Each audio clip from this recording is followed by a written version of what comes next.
Good morning to doctor and my fellow friends. I'm Chong Mun Chun, metric number 262363, going to present a study of credit risk and its determinant in Land Bank of Taiwan. First, Land Bank of Taiwan is a Taiwanese bank that is entirely owned by the government, and it was held by the Taiwan provincial government until the December of 21st, 1998.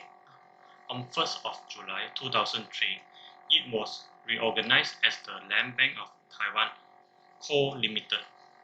It has been named among the world's top 200 banks as a result of management teams' determined changes and the energetic contribution of its employees.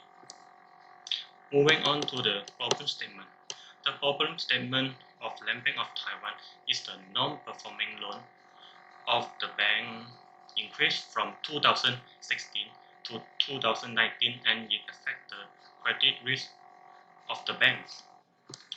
There are three research objectives stated, which are: the first is to determine the impact of internal factor on credit risk, to determine the impact of external factor on credit risk, and lastly to determine the impact of internal and external factor on credit risk. So, literature review. In this study, credit risk is worked as dependent variable, and the other internal and external factor will be the independent variables. There are 11 internal factors, which are liquidity risk, return on asset, debt to equity ratio, risk-weighted asset, leverage ratio, loan loss provisions, equity multiplier, debt to assets ratio, regulatory capital, management efficiency, and natural logarithm of total assets. While the yield curve, M2, inflation, GDP, interest rate, and exchange rate are the external factors. Next is the methodology. The data was gathered from Land Bank of Taiwan annual report from 2015 to 2019. The raw data for the 5 years analyzed was obtained by analyzing the financial statement in the annual report, which included the balance sheet and the income statement. The Model 1 shows that it is related to the first research objective, which is the internal factor. The Model 2 corresponded to the second research objective, which is the external factor. And last, the Model 3 is related to internal and external factors. Then, in the descriptive statistic of Model 3, it shows that credit risk and liquidity ratio has a low average of 5 years, which are 0.18% and 9.7% respectively. At the same time, the leverage ratio has a higher average mean, which are 34.51%. A higher leverage ratio means that the bank has to use more capital to finance its asset, at least relative to its total amount of borrowed funds. However, the risk-weighted asset has relatively high score in average mean, which is 57.3%, but the regulatory capital only got 5.15%. This is the real situation because the riskier the asset, the higher the risk-weighted asset, and the greater the amount of regulatory capital required.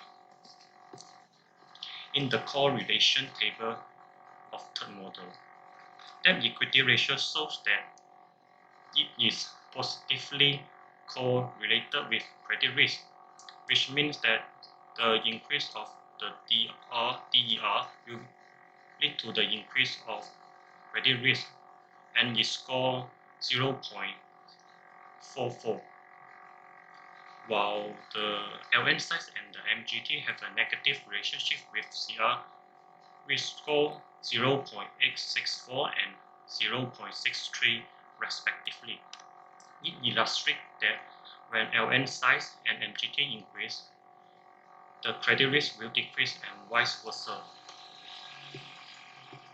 Moving on to the model summary, among the three models, we can see that model 1 has the highest adjusted pass square, which means that 100% of dependent variable is expressed by the independent variable, namely LN size, MGT, and DER, while the model 2 has the lowest adjusted pass square of 0.435, which illustrates that the remaining 56.5% can be found in other variables which are not included in this study.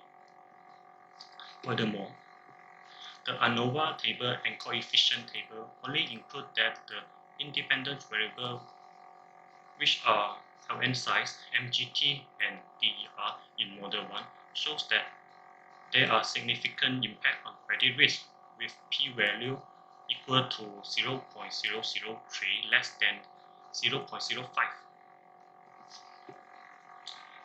In discussion, it can clearly shows that the LN size is negatively correlated with credit risk.